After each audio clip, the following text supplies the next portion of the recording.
देखिए, जैसा आप जानते हैं कि 7 नवंबर को गांव बलियाना में एक डबल मर्डर की घटना घटी थी। एक पिता और पुत्र की 5 व्यक्तियों द्वारा जो है निर्मम हत्या की गई थी। जिसमें 2 व्यक्ति तो 7 नवंबर को ही सोनीपत में एक मुठभेड़ के बाद अरेस्ट हो गए थे, लेकिन इसमें 3 व्यक्तियों की गिरफ्तारी बकाया थी, जिसके अंदर जो मुख्य आरोपी था संजय, जिसने ये सारी साजिश रची पुरानी रंजिश के चलते, और उन अपने साथ 4 साथी और जोड़ के इसने इस घटना को अंजाम दिया। तो क्योंकि मामला काफी सीरियस था, तो इसमें क्राइम टीम पूरे जिले की लगातार इस पे काम कर रही थी। इसमें खास बात यह है कि जो 2 लड़के पहले अरेस्ट हुए हैं सोनीपत में, उनसे पूछताछ में ये बात भी आई थी कि इनका प्लान एक और मर्डर करने का था गांव बलियाना में। तो इसलिए मामले की गंभीरता को देखते हुए इसमें काफी टीम्स जो है जिला पुलिस रोहतक की काम कर रही थी। तो ऐसे ही इनपुट मिली आज अर्ली मॉर्निंग आईएमटी के एरिया में कि ये देखे गए हैं तीनों लड़के। तो तुरंत जो CIA 1 की टीम वहां पर पहुंची सुबह करीब 5 बजे के आसपास। तो जैसे ही उन्होंने पुलिस की टीम को देखा तो भागना शुरू किया वहां से।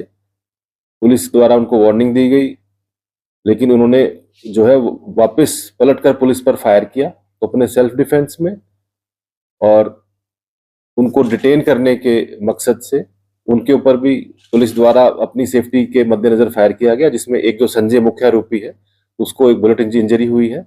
बाकी 2 भी छोटी मोटी चोटें हैं भागते हुए जो लगी हैं। उनको तीनों को इमीडिएटली हॉस्पिटल ट्रीटमेंट के लिए शिफ्ट किया गया। अभी जैसे उनकी ट्रीटमेंट खत्म होगी तो उनको और डिटेल में पूछताछ की जाएगी।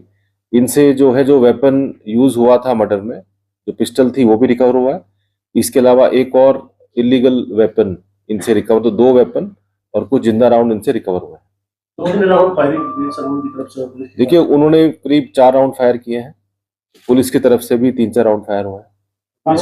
आरोपी पर और भी कोई घटना? बिल्कुल, इसके जो संजय है इसके खिलाफ पहले भी मुकदमे हैं, 2003 में भी मुकदमे हैं, कुछ और लड़ाई झगड़े के भी मुकदमे हैं, और बाकी जो आरोपी है वीरेंद्र के खिलाफ भी मुकदमे दर्ज है, NDPS का भी मुकदमा है। क्योंकि अभी तो जस्ट ये डिटेन हुए हैं, तो बाकी अभी उनकी और क्रिमिनल रिकॉर्ड हम ले रहे हैं। ये बलियाना का है संजय, और बाकी 2 लड़के हैं वो कसरेटी गांव के। ये रंजिश थी इनकी गांव में। 2023 में संजय के भाई का मर्डर हुआ था, जो धर्मवीर और दीपक का जो मर्डर हुआ है, यानी दीपक के भाई ने जो बताते हैं कि मर्डर किया था, जो कि अभी जेल में। बाकी क्योंकि ऑलरेडी एक स्पेशल ऑपरेशन भी चल रहा है, और हमारी क्राइम टीम पूरे एक महीने की अगर हम बात करें तो करीब 40 असले रिकवर कर चुकी है, जिसमें काफी संख्या में असला भी रिकवर हुआ है, और इसके साथ साथ 40-45 जो है क्रिमिनल्स की गिरफ्तारी भी हुई है जो वायलेंट क्राइम में इन्वॉल्व है। सर, जिस तरह से ब्लास्ट हुआ था उसके बाद किसने सिक्योरिटी की? देखिए, जैसे ब्लास्ट हुआ था तभी तुरंत हाई अलर्ट का मैसेज आया था। तो जो हमारा प्रोटोकॉल है जो हाई अलर्ट का, उसके अंदर जो है नाकाबंदी, खास गाड़ियों की चेकिंग, जो होटल हैं, बस स्टैंड है, धर्मशालाएं हैं, उनकी चेकिंग।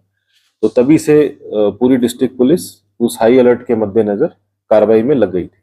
1 करोड़ रुपया मिला था पुलिस को चेकिंग के दौरान। क्या कोई दिल्ली मामले से जुड़ा हुआ है या फिर बिहार के मामले से जुड़ा हुआ कुछ मामला सर? देखिए, ये 10 तारीख को ही इवनिंग में जब हाई अलर्ट आया तो चेकिंग स्टार्ट की गई, तब एक गाड़ी से 1 करोड़ रुपए रिकवर हुए हैं। उसका जो प्रोसीजर है वो हमने सीज कर लिए हैं, और इनकम टैक्स को जो है इंटीमेट कर दिया है, क्योंकि उस टाइम वो कोई संतोषजनक जवाब नहीं दे पाए थे। तो वो इनकम टैक्स डिपार्टमेंट उसको वेरीफाई करके उसके बाद हमको रिपोर्ट देगा, तब तक वो अमाउंट सीज रहेगा। इसको मर्डर गांव में करना है या कहीं और करना है? एक और लड़के का इनको मर्डर करना था, ज्यादा डिटेल हम शेयर नहीं कर सकते, लेकिन ये क्लियर इनपुट था कि एक इनका प्लान था कि एक और मर्डर करने का।